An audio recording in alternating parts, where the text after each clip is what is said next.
Hello students, welcome back. तो आज का चैप्टर है बायोमोलिक्यूल्स। इससे पहले क्लास 11 के हमने कौन कौन से चैप्टर्स देखे हैं? We have seen the chapter cell the unit of life, cell cycle and cell division. तो cell the unit of life में व्हाट डिड वी स्टडी? हमने पढ़ा था in details about the various organelles of a cell, both prokaryote as well as eukaryote. Now उससे क्या हमें पता चलता है कि जो भी कंपोनेंट्स है सेल के, जो भी स्ट्रक्चरल यूनिट है एक सेल के, फंक्शनल यूनिट है एक सेल के, what are they actually made up of, उनके बेसिक कंपोनेंट्स क्या है, उससे पता नहीं चलता, right? So to know life we need to know the building blocks of life, right? तो how do we know the building blocks of life? यही जानने के लिए there comes something which we call reductionist biology. What is reductionist biology?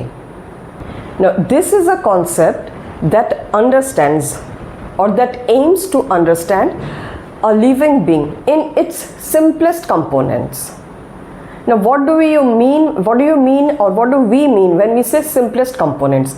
Simplest components means the very building blocks or the components at the molecular level, such as a protein, a lipid, or we can say a molecule of the cell, or its organelles, right? Through which we can explain the functioning of that system, of that living system. That is reductionist biology. Okay? Or reductionist biology, what is the approach that we take? To do this, we take a physicochemical approach. Many times to understand the molecular structure of the living cell, we use cell-free system, we do tissue analysis and things like that. Clear hai? Now, so this biosphere, it is filled with diversity, many different kinds of living organisms. So at the molecular level of all these organisms, is there a similarity in the component? Yes या no? और अगर एक similarity भी है उनमें, तो क्या वो सिमिलैरिटी या उसके जो कॉन्स्टिट्यूएंट्स है, क्या वो कहीं और भी हमें देखने को मिलता है, such as the earth crust? The answer is yes.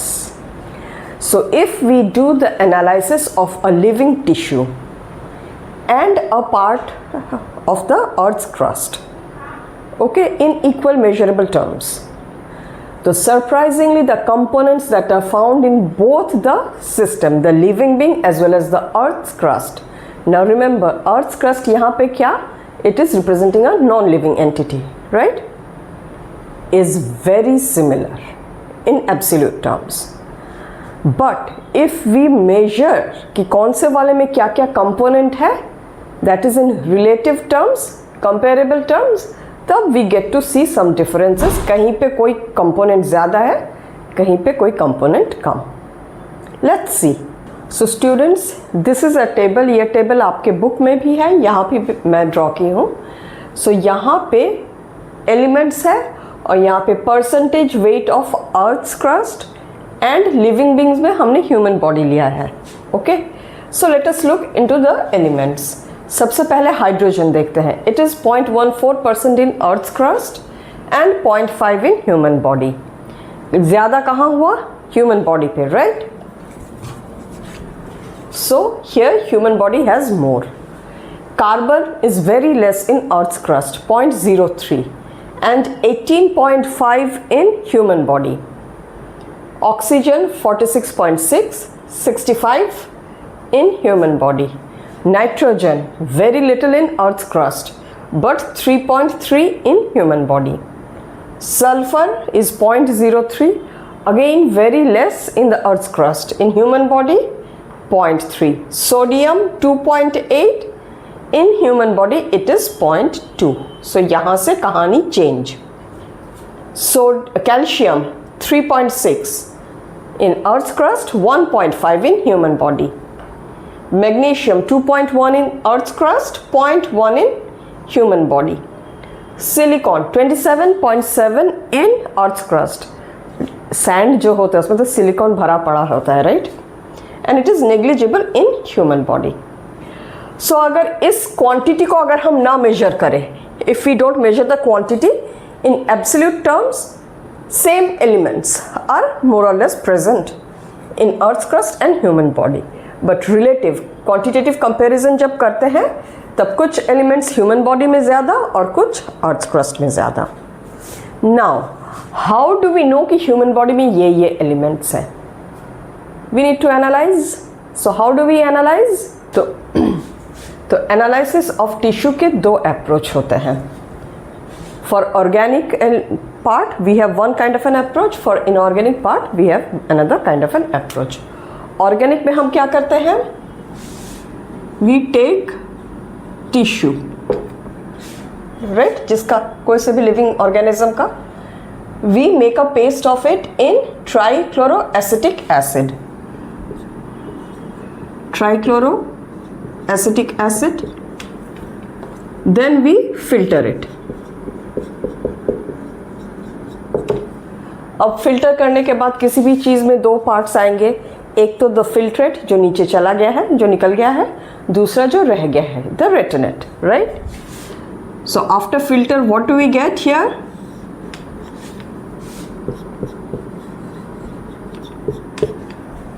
We get filtrate and the रेटिनेट.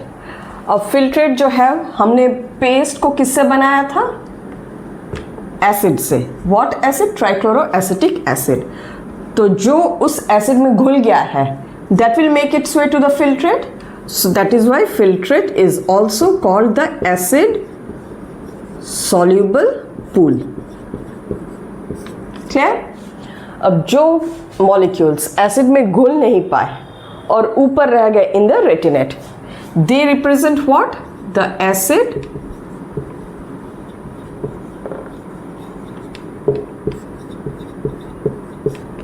insoluble pool.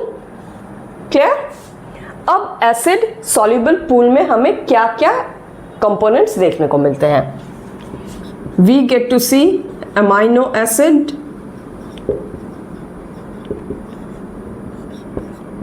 Sugars,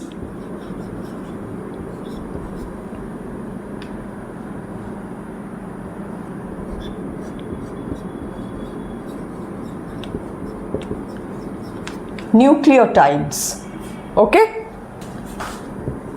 plus some inorganic.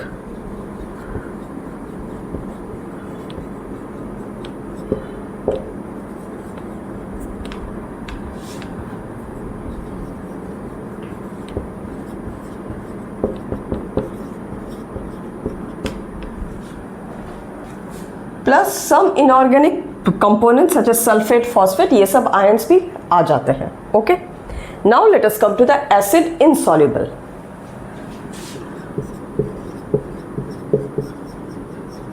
Proteins,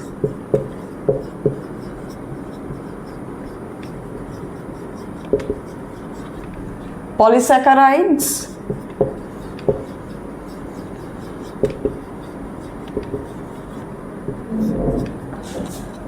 nucleic acids and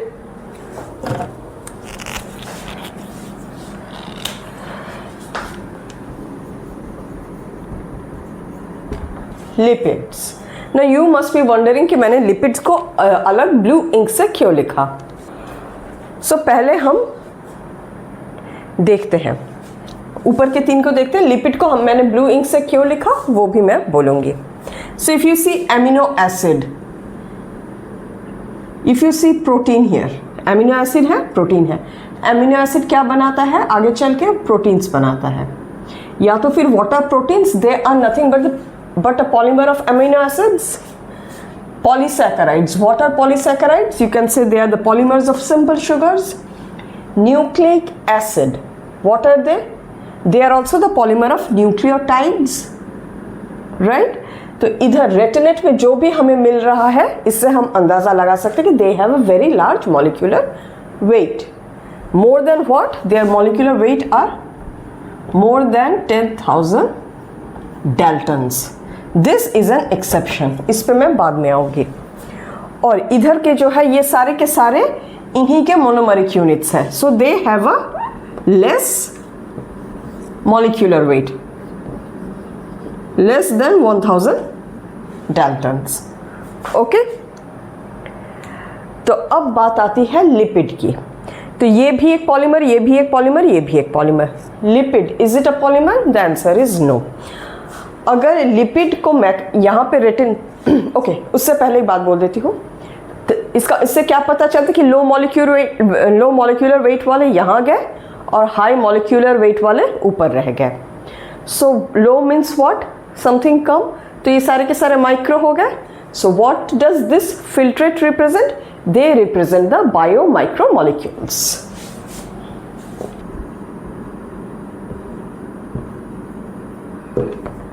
और यहां पे सारे के सारे लार्ज साइज्ड होंगे, तो ये क्या हो जाएंगे? They represent the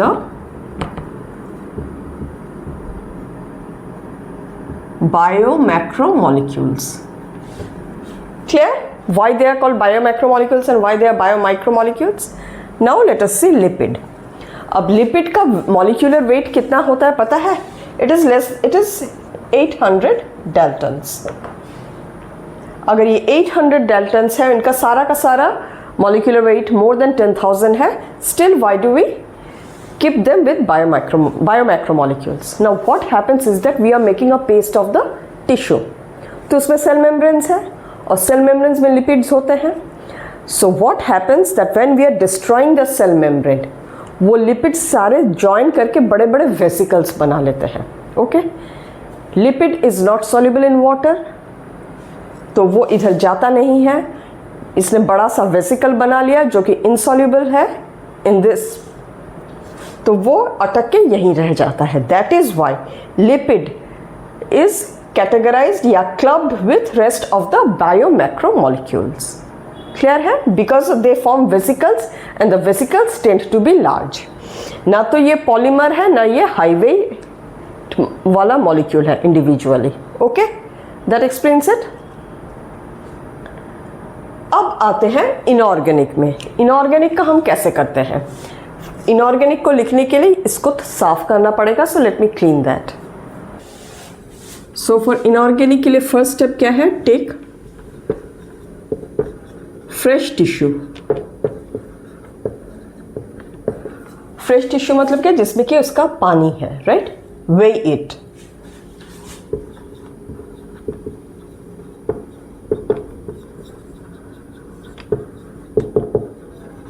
Then you dry it up. So when you dry it up, क्या होता है? We all know it. सब क्या escape कर जाता है? The water in the form of water vapor. After that, what we get? What is left is the dry weight. Right? अब इसको burn it. जला दो. So when you burn it, what are the important changes that take place? Very important. क्या होता है? जितने भी carbon compounds हैं, they escape, they get oxidized. How do they get oxidized? In the form of carbon dioxide escape हो जाते हैं और water vapour.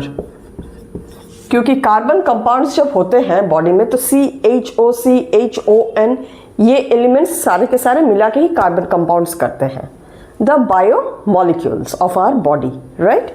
So it breaks, carbon dioxide भी निकल जाता है, पानी भी जो बचा कुचा होता है वो भी वाटर वेपर निकल जाता है। After this what is left? Ash, literally the ash. और इसी ऐश पे अब एनालिसिस किया जाता है। This gives us an idea कि क्या क्या कंपोनेंट्स है, क्या क्या इनऑर्गेनिक एलिमेंट्स है, such as sulphur, phosphorus, nitrogen, okay, hydrogen. Clear है? नाउ इधर वाले ऑर्गेनिक वाले मॉलिक्यूल में we studied or we heard the term biomicromolecule, biomacromolecule. But then what is a biomolecule? Micro macro तो बाद में, पहले पता तो चले कि बायोमोलिक्यूल है क्या। So what is a biomolecule? Biomolecule is any compound of carbon present in a living organism that is taking part in its primary metabolism. Clear? So clear है बच्चों what is biomolecule and what is biomolecule? और biomolecule की दो types है, biomicromolecule, biomacromolecules. Micro में भी carbon था, macro में भी कार्बन था, right? And they all are taking part in the metabolism of the living being. Now let us come to metabolites.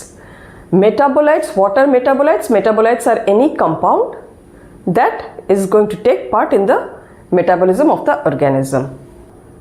So metabolites के भी दो types हैं. What are they? Primary metabolite and secondary metabolite.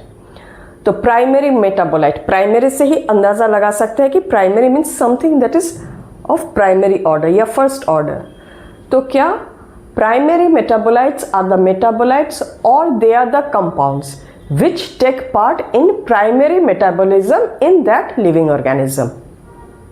Additionally, they have identifiable roles to play in the growth and development of that organism. Clear? Now come to secondary. Secondary metabolites are what? Secondary metabolites are the compounds which are not involved in the primary metabolism of that living organism. मतलब ये day to day जो भी metabolism उस पर चल रहा है जिससे कि वो organism is in the living state, उसमें कोई रोल उनका होता नहीं है. And as such what is the significance of this secondary metabolite in that organism? उसका वो रोल आइडेंटिफाइबल, एग्जैक्टली आइडेंटिफाइबल नहीं है. क्लियर? तो ये सेकेंडरी मेटाबोलाइट्स मोस्टली और you can say usually is we get to see them in plants, fungi and many microbes. I have said usually या mostly but not exclusively. शायद कुछ कुछ animals में भी कुछ ऐसे कंपाउंड्स हमें देखने को सेकेंडरी मेटाबोलाइट्स मिल जाएंगे. ओके ना, तो मैं यहाँ डेफिनेशन लिख दूँ. तो this is a table. So this is what primary metabolite is. They take part in, this is primary, okay, primary metabolism plus they have identifiable roles in the primary metabolism. Secondary metabolite क्या है? They do not take part in the primary metabolism. और इस point के लिए I have put a minus sign, means they do not have any identifiable role in the primary metabolism of the living organism. Clear है? Now some examples of secondary metabolites. This table is also given in your book. जैसे pigments, carotenoids, anthocyanin, alkaloids, morphine, coidine. Now morphine, it may be of use to human, but as such morphine उस plant पे क्या कर रहा है? We do not know. Okay? या तो फिर अब तक वो आइडेंटिफाई हो नहीं पाया है कि उसके प्राइम मेटाबॉलिज्म में इसका कुछ कंट्रीब्यूशन है कि नहीं है. Terpenoids such as monoterpene, diterpenes, essential oil, lemongrass oil, lectins such as concanavalin, toxins, abrin and ricin. Ricin is a toxin that you get in castor plants. तो ये टॉक्सिन्स जैसे उस प्लांट के डिफेंस मैकेनिज्म में help करता है, so that it is protected from browsing और grazing animals.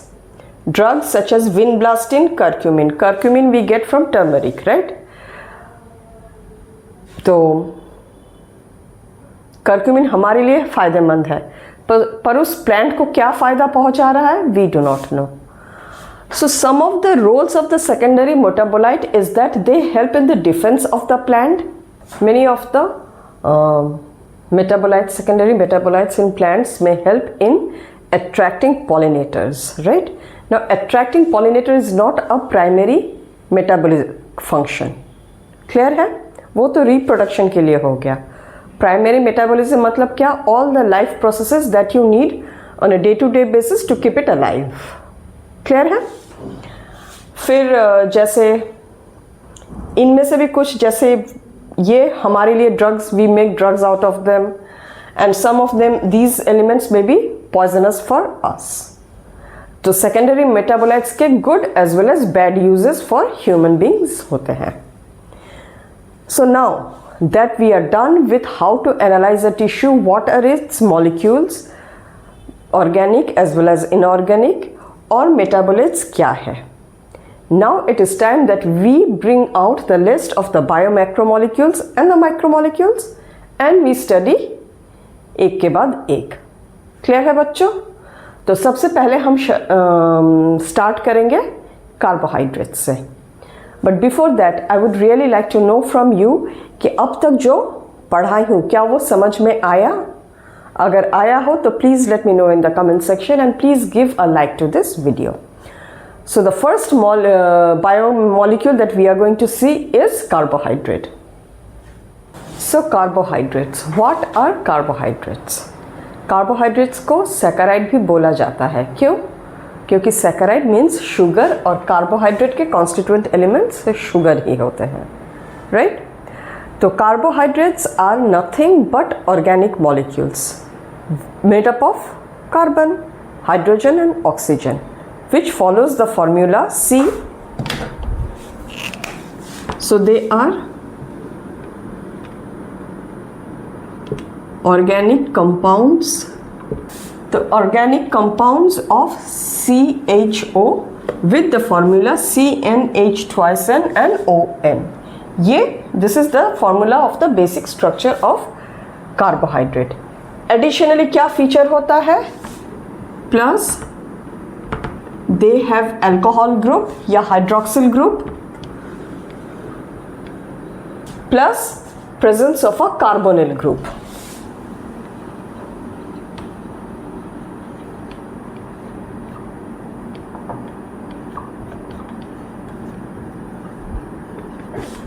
Clear है?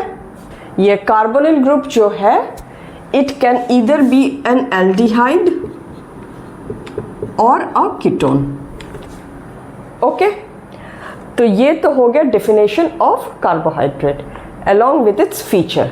जिस बेसिक फीचर से हम आइडेंटिफाई कर पाए कि ये CHO का बना हुआ जो ये मॉलिक्यूल है वो कार्बोहाइड्रेट ही है, लिपिड नहीं या फैट नहीं. How do will we identify? First of all we will verify कि वो ये फॉर्मूला फॉलो कर रहा है कि नहीं. अगर ये फॉलो कर रहा है तो उसमें हाइड्रोक्सिल ग्रुप है कि नहीं. अगर ये भी हो गया तो उसमें कार्बोनिल ग्रुप है कि नहीं. नाउ लेट अस डिफाइन कि what is carbohydrate chemically. So chemically हम क्या बोलेंगे इसको? So have to change the ink. ये इंक बहुत जल्दी खत्म हो जाता है. केमिकली कार्बोहाइड्रेट्स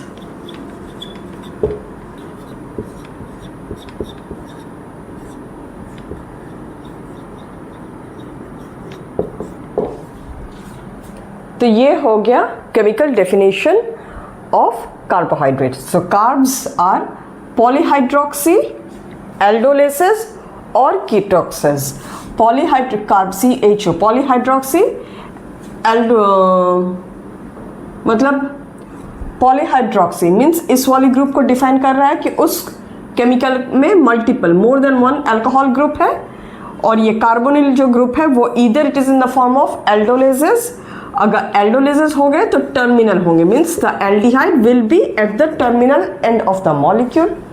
या तो फिर वो कार्बोनिल ग्रुप ये CO वाला it can be a ketone. अगर कीटोन हो गया तो वो इंटरनल होगा यानी वो कीटोन हमें बीच में कहीं मिलेगा and not at the terminal ends. So I think if you remember this line it will help you in keeping in your mind all the points of a carbohydrate कि chemically उनका structure क्या है. Clear? तो now let us look into the classification of carbohydrates कि carbohydrates आखिर उनको कि carbohydrates को classify कैसे किया जाता है. So carbohydrate का classification it can be classified into two types, simple या small carbohydrates and large. तो simple या small carbohydrates is also further divided into three types: monosaccharide, derived monosaccharide, oligosaccharide. और large में खाली एक ही type which is polysaccharide. So now first let's begin by looking at what a monosaccharide is. So monosaccharides, what are they? They are simple sugars that cannot be further hydrolyzed. मतलब क्या, उनको और इससे ज़्यादा simple components में हम उन्हें तोड़ नहीं सकते. And they are how much 3 to 7 carbon compound हो सकते हैं. ओके, अगर 3 हो गए they are called collectively they are called trioses. Example, glyceraldehyde dihydroxy acetone, C3H6O3. ये दोनों का फॉर्मूला तो यही होगा, but structurally they are going to be different. So these are what? They are isomers. Tetrose का एक example is erythrose. It is a 4 carbon sugar. Pentose और hexose ये बहुत इंपॉर्टेंट है और आगे चल के हमारे काम आने वाला है. So please focus. Pentose is 5 carbon sugar. Very important example is ribose, another is deoxyribose. Okay, hexose is 6 carbon, glucose, galactose, fructose. ये पूरे के पूरे का फॉर्मूला बिल्कुल सेम एक ही है. What is the formula? C6H12O6, but structurally they are different. So it makes them what? It makes them isomers, right? और एक बहुत इंपॉर्टेंट बात यहाँ पे है, राइबोज एंड डीऑक्सीराइबोज. राइबोज का फॉर्मूला क्या है? 5 कार्बन है तो C5H10O5. Deoxy C5H10O4. इसीलिए द नाम है डीऑक्सीराइबोज. एक ऑक्सीजन उसमें कम होता है. सो रिमेंबर मैंने बोला था या यू ऑल नो कि कार्बोहाइड्रेट का फॉर्मूला ये होता है CnH2SnON. The exception to it is deoxyribose. वहां पे N-1 हो जाता है. कैसे होता है? Because it loses 1 oxygen. ये राइबोज ही जब एक 1 ऑक्सीजन मॉलिक्यूल अपना लूज कर देता है, it becomes deoxyribose. Okay, hexose भी बोल दिया. Heptose 7 carbon compound, sedoheptulose. तो इसका फॉर्मूला क्या होगा? C7H14O7.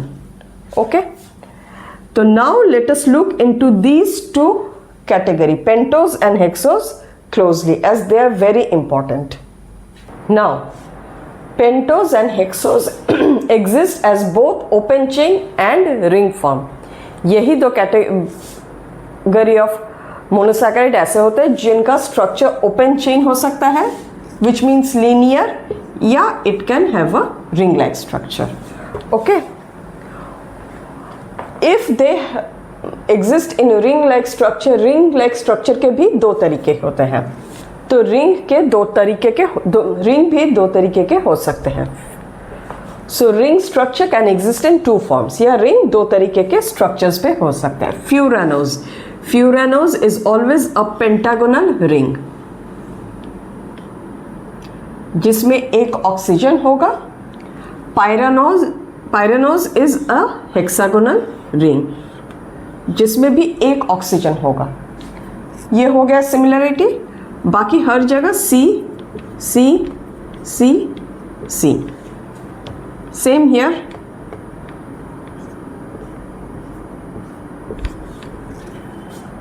तो ये है तो 5 ring structure. Means what? It is representing the pentose sugar, ring form of pentose sugar. Clear है? बट यहां पे तो खाली 4 ही कार्बन है, right? Similarly, pyranose is a hexagonal structure. तो obviously it should represent the hexose. लेकिन अगर हम रिंग को देखें यहाँ पे भी 1 2 3 4 5 only 5 carbons are there. So what about that one which is missing? They always lie out of the ring. Okay.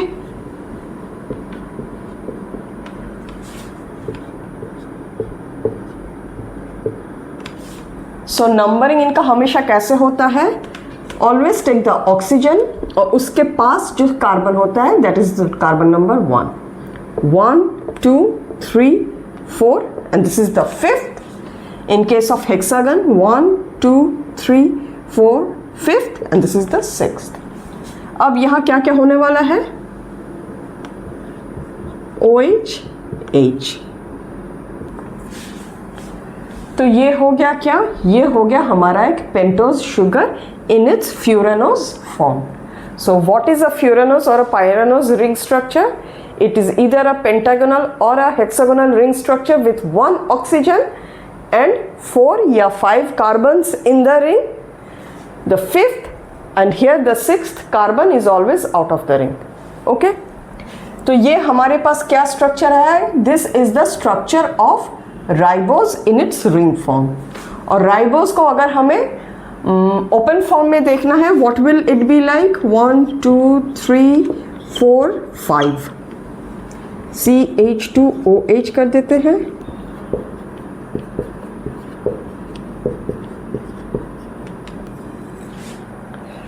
तो ये हो गया हमारा ओपन चेन फॉर्म, ये हो गया हमारा ring form. Now this is ribose. और यही राइबोज से डीऑक्सीराइबोज कैसे बनता है?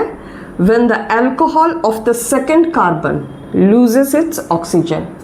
तो क्या हो गया फॉर्मूला? C5H10. यहाँ तक सही सलामत है, ऑक्सीजन एक कम हो गया. Now it becomes a deoxyribose.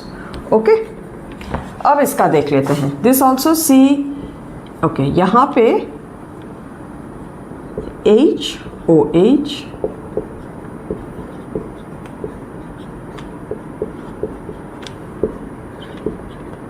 ये हो गया. नाउ रिंग अगर फ्यूरेनोज हो या पायरेनोज हो, उसके भी 2 स्ट्रक्चर हो सकते हैं या 2 फॉर्म हो सकते हैं. वे यहाँ पे this is the oxygen and this is the carbon. इस वाले कार्बन में जहाँ पे हाइड्रोजन ऊपर और ऑक्सीजन नीचे, that is called the beta form. Okay, तो ये हमारे पास क्या है? ये हमारे पास 6 कार्बन रिंग है, तो ये ग्लूकोज हो गया. So this is glucose in its beta form, मतलब ये वाला अल्कोहल नीचे है. अगर हम ऊपर अल्कोहल कर देते हैं इसका और इसको hydrogen, then it becomes the alpha form of glucose. Clear है? सो पेंटोज और हेक्सोज शुगर के बारे में अब तक हमें क्या क्या पता चला? They can exist in 2 forms, straight chain or linear and ring form. Now rings can be of 2 types, furanose or pyranose. These rings can again be in 2 forms depending on the position of the alcohol of the first carbon of the ring. अगर alcohol ऊपर है तो alpha, अगर alcohol नीचे है तो beta. Clear? So far so good. और यहाँ पे मैंने ये भी समझा दिया कि राइबोज शुगर क्या है, राइबोज का ओपन चेन कैसा होगा, रिंग कैसा, और रिंग वाले स्ट्रक्चर से ही डीऑक्सीराइबोज कैसे बनेगा. Now ribose and deoxyribose in its ring form is required for making a nucleoside. Right, वहाँ पे ओपन चेन का काम नहीं होता, या open chain cannot form a nucleoside. अब हम हेक्सोज में ग्लूकोज, गैलेक्टोज और फ्रुक्टोज का स्ट्रक्चर देख लेते हैं. The open chain form. Why? Because this 3 are isomers. पहले के 2 एल्डोलेज है, फ्रुक्टोज इज अ कीटोज. तो स्टूडेंट्स, यहाँ पे ग्लूकोज और गैलेक्टोज का स्ट्रक्चर बना हुआ है, the open chain form. So it is a 6 carbon thing, और दोनों ही क्या है? Aldolases. Let me write the common points. Aldolases मतलब क्या? They have the functional group aldehyde. Aldehyde है तो दोनों के ही टर्मिनल ग्रुप में एल्डिहाइड है. राइट, हियर बाकी HOH सब कुछ बिल्कुल सिमिलर है, दोनों ही आइसोमर है. तो फिर ये गैलेक्टोज और ये ग्लूकोज क्यों है? Come to the 4th carbon, 1st, 2nd, 3rd, 4th. Here also 1st, 2nd, 3rd, 4th. ये यहाँ पे अल्कोहल का ओरिएंटेशन अलग है. In glucose it is on the right side, और यहाँ पे galactose is on the left side. That is what makes galactose different from glucose. Clear है? अब हम फ्रुक्टोज पे आते हैं. So fructose is also what? 6 carbon, 1 2 3 4 5 6 H2OH हो गया. यहाँ पे ketone is internal because this is a कीटोज. Right, तो कीटोन है, टर्मिनल नहीं है, बीच में है, बाकी सब सेम है.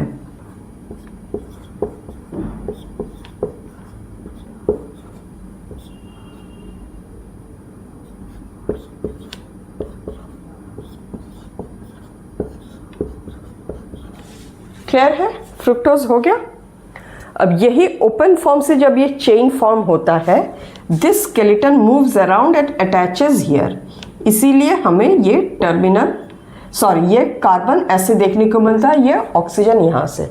तो जब ये मोड़ना शुरू होता है, oxygen becomes their point of folding, उसके चारों तरफ से फोल्ड होता है। इसीलिए pentose as well as hexose sugar के रिंग में हमें ऑक्सीजन एंड कार्बन दोनों देखने को मिलता है। Clear? Now one of the last properties of this monosaccharide is कि सारे के सारे मॉलिक्यूल्स सिमेट्रिक नहीं होते, they are asymmetric.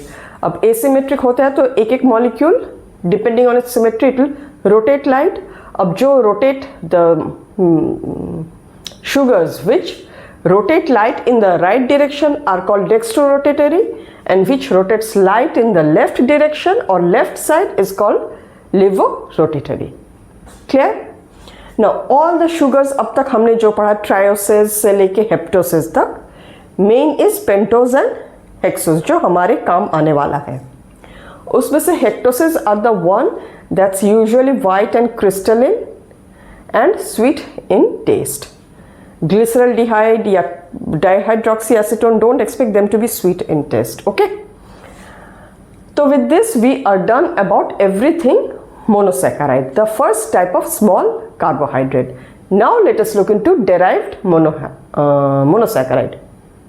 So the second category is derived monosaccharide. Derived monosaccharide जब नाम सुनते हैं तब भी पता चल रहा है कि something that is made from monosaccharide, मतलब कि एक न एक मोनोसैकेराइड का यूनिट उसमें होना ही है, या तो फिर कुछ ऐड हुआ है या वो मोनोसैकेराइड अपने आप में कुछ मॉडिफाई हो गया है, right? So what is derived monosaccharide? Monosaccharide modified variously, and some of the examples are deoxyribose. Deoxyribose is a monosaccharide by itself, but many scientists they also call it a derived monosaccharide. Why? Because it has undergone a modification from the basic ribose sugar. How? Deoxygenation of oxygen at the second carbon of alcohol of OH at 2C, right? तो because it has undergone a modification, तो बहुत लोग इसको derived monosaccharide में भी count करते हैं. Both are correct. Amino sugar, monosaccharide plus an amino group, such as example is, this is an example, glucose amine. Now glucose amine तो हो गया एक derived monosaccharide, और ये भी आगे चल के बहुत तरह के polysaccharides बनाते हैं. Some of the examples are chitin and hyaluronic acid. इससे they make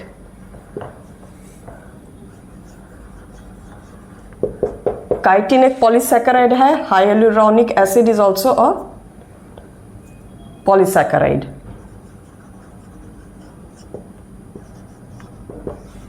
Hyaluronic acid is also a polysaccharide. Then sugar acid, sugar plus acid होगा. Example is ascorbic acid. Sugar alcohol, one monosaccharide unit, उस पे एक alcohol जाके जुड़ गया है. Example is mannitol. Now dear students, mannitol नाम कुछ सुना सुना सा लग रहा है, कहीं पे सुना है previous chapters में. In plant kingdom, algae, brown algae का storage monosaccharide यही होता है, mannitol. Okay, so what is mannitol? It is a carbohydrate. And what kind of a carbohydrate? A derived monosaccharide. What kind of derivation? Sugar plus alcohol. Clear? So ये हो गया हमारा derived monosaccharide भी. इसके बाद हम देखेंगे oligosaccharide. Now बहुत देर से मैं समझाए जा रही हूँ, but I also need to know कि मैं जो समझा रही हूँ, मैं जो बोल रही हूँ, क्या मेरे नन्हे मुन्ने स्टूडेंट्स को वो समझ में आ रहा है? अगर आ रहा है तो please let me know in the comment section, and please give a like to this video. Okay, तो अब देखते हैं ओलिगोसैकेराइड्स. सो ओलिगोसैकेराइड क्या है? Oligosaccharide formed by condensation of 2 to 10 monosaccharide units.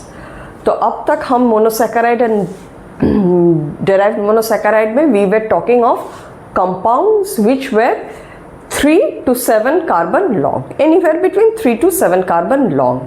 Now we are talking of compounds, या we are talking of units जहाँ पे एक एक यूनिट ही एक एक मोनोसैकेराइड है. Now that Monosaccharide can be anywhere between 3 to 7 carbon monosaccharide. Clear है? Do not confuse it with monosaccharide. बहुत स्टूडेंट्स को ये कन्फ्यूजन होता है कि वहाँ पे तो हमने 3 to 7 कार्बन पढ़ा था, यहाँ पे 2 to, यहाँ पे it is 2 to 10 monosaccharide unit.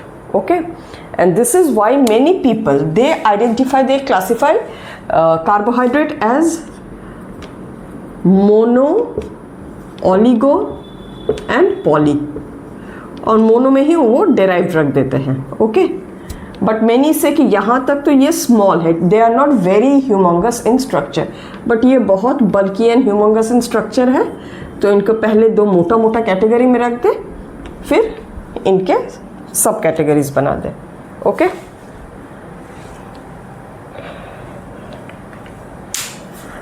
Now 2 monosaccharide units होंगे, तो if there are only 2 monosaccharide unit वो डाइसैकेराइड कहलाएगा. अगर 3 है तो trisaccharide. Like that it will go up to 10. तो how do the monosaccharide come and join? वो रिंग फॉर्म में होते हैं. So let us take the example of glucose.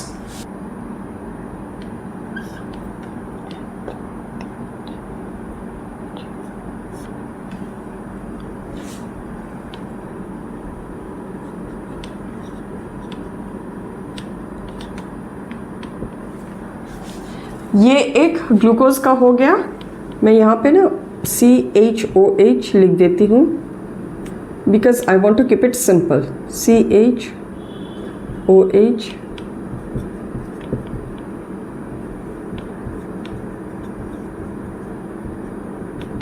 Okay, let us bring another molecule of glucose very close to it.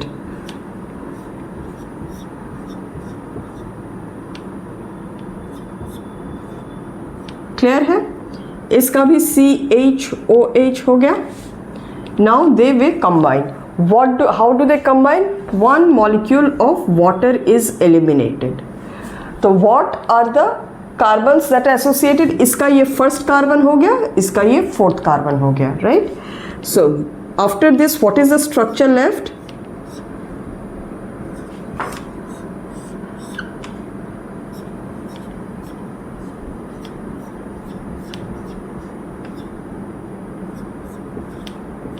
Right? COC. This is called a glycosidic bond. So so the monosaccharides, they combine by glycosidic bonds, and between the first carbon and fourth carbon if it is forming a linear chain. Clear है? And the molecule of water is eliminated. Now इसमें एक important example है sucrose. Sucrose is what? It is a disaccharide. Disaccharide तो इसके 2 units होंगे. तो क्या है वो 2 यूनिट्स? एक है ग्लूकोज, दूसरा है fructose. So what is sucrose? Sucrose is a disaccharide where the monosaccharide units are glucose and fructose. Clear है? और this is how the units come and attach by 1,4 glycosidic bond. Clear everything about oligosaccharides? तो now let us move to polysaccharides. So finally, polysaccharide. Polysaccharide is what? Complex carbohydrate formed by polymerization of large units of monosaccharide. Large units of monosaccharide मतलब क्या? At least 11 होगा. It is going to be more than 10. Means 11 and onwards. क्योंकि 2 से 10 तो polysaccharide हो जाता है. So इनके कुछ फीचर्स क्या है? They are form very long chains. Now, long chains जब है, it can be either branched or unbranched, right? अब अगर एक long chain है तो it is going to have a right hand side and a left hand side. Now, अगर right hand side में the carbon that is associated with the aldehyde or the ketone group, उस carbon को anomeric carbon बोला जाता है. So in the right side if that anomeric carbon is free, तो right side of the long polysaccharide sugar is called the reducing end. Why? Because this one is free, the carbonyl group is free and it can readily take part in reduction reactions and reduce other compounds.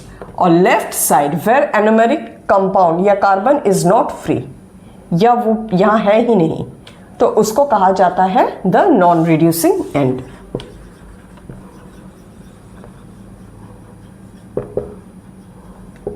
Clear? Now based on the units, what type of units, वो एक ही type के monosaccharide से बने हुए हैं या different type of monosaccharides. Polysaccharide can be classified into two: homopolysaccharide, heteropolysaccharide. So polysaccharide, homopolysaccharide, heteropolysaccharide. Homopolysaccharide is made up of one type of monosaccharide monomer, and here it is more than one type of monosaccharide monomer. इसके examples क्या क्या है? Starch, glycogen, cellulose, inulin. ये for these three the monosaccharide is glucose, for this it is fructose. Okay, तो अब हम इन तीनों का अलग अलग से देख लेते हैं. So let's first begin with starch. Starch is what? It is a polymer of glucose.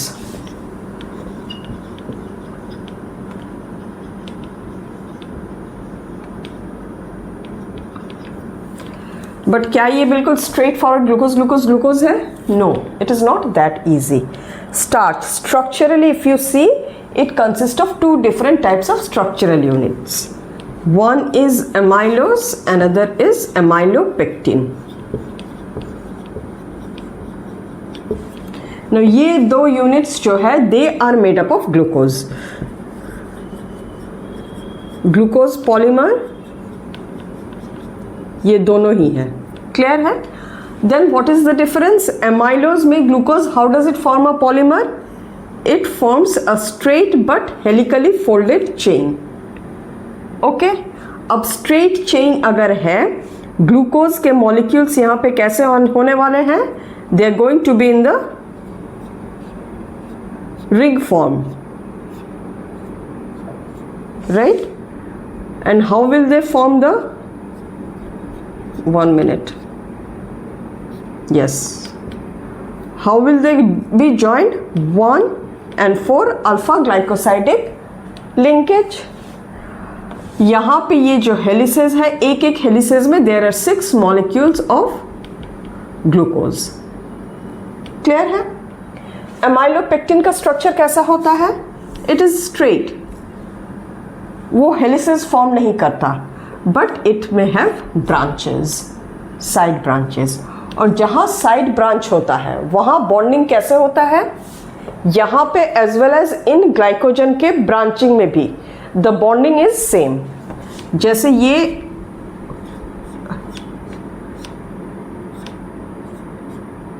एक ग्लूकोज मॉलिक्यूल हो गया और यहाँ पे मैंने ऊपर वाला C नहीं दिया, CH2. Okay, so this is the 6th carbon of the glucose molecule. Okay, now let us assume कि ये एक चेन है और यहाँ से इसको ब्रांच करना है. सो यहाँ पे जितने भी ग्लूकोज हैं, they are all forming 1 to 4 1 to 4 1 to 4 linkages.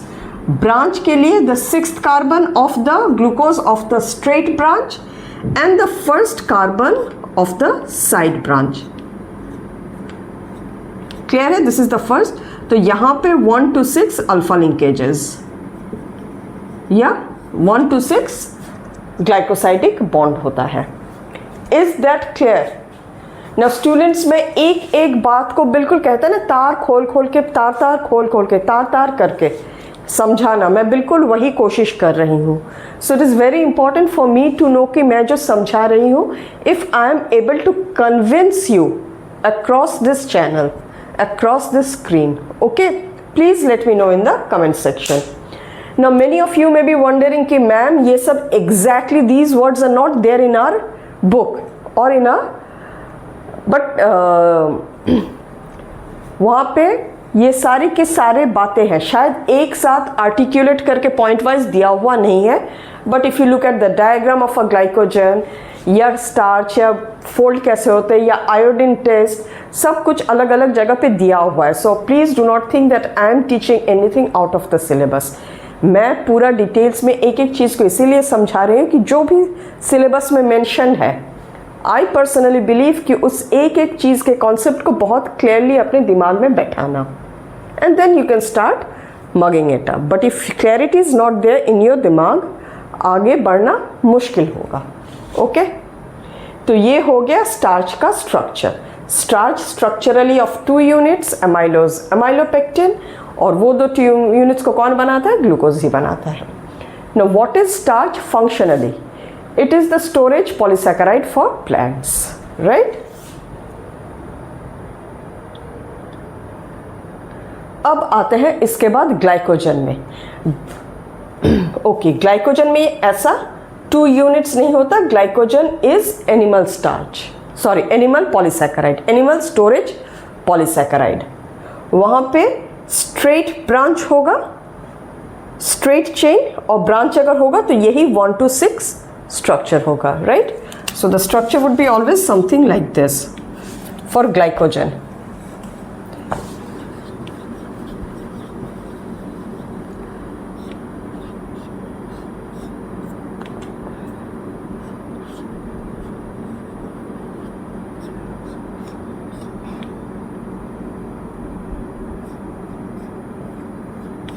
यहाँ पे आके CH2 ब्रांच होगा.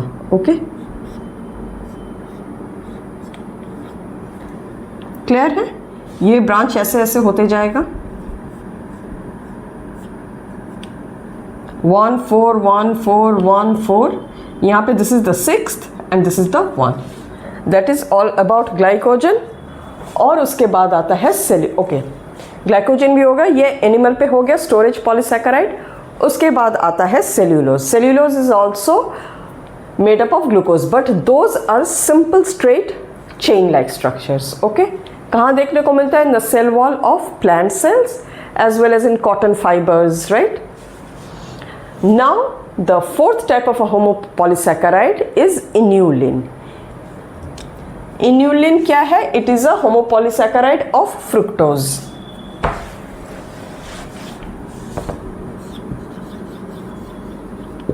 और polymer of fructose you can से.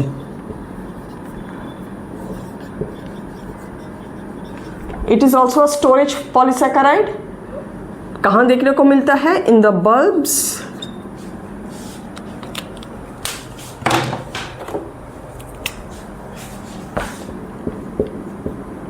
ऑफ फ्लावर डालिया.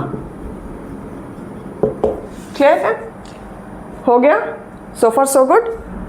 Now let us come to heteropolysaccharide. Heteropolysaccharide में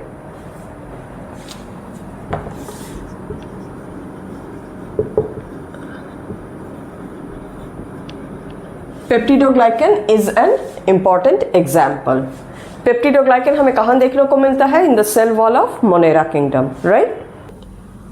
पेप्टिडोग्लाइकन के तो पेप्टिडोग्लाइकन के 2 यूनिट्स क्या क्या है?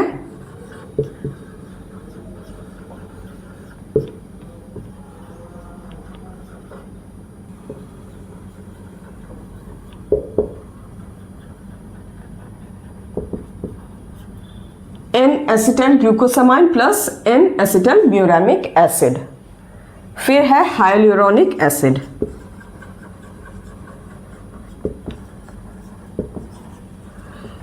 It is made up of N-acetyl glucosamine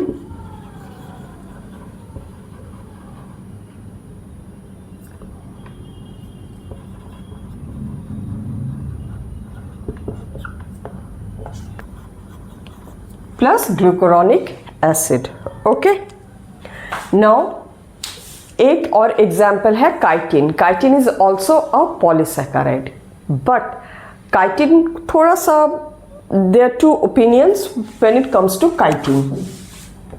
मैं बीच में लिखती हूँ बिकॉज काइटिन के मोनोमेरिक यूनिट्स क्या है? N-acetyl glucosamine. सो सम साइंटिस्ट से कि नहीं उसे होमोपॉलीसैकेराइड होना चाहिए बिकॉज उसका यूनिट तो एक ही तरह का है, N acetyl glucosamine, N acetyl glucosamine, N acetyl glucosamine, वही यूनिट है। फिर कुछ लोगों का मानना है कि N acetyl glucosamine in itself is a modified monosaccharide, वो प्योर मोनोसैकेराइड तो है नहीं, इसीलिए इट शुड बी अ हेटेरोपॉलीसैकेराइड।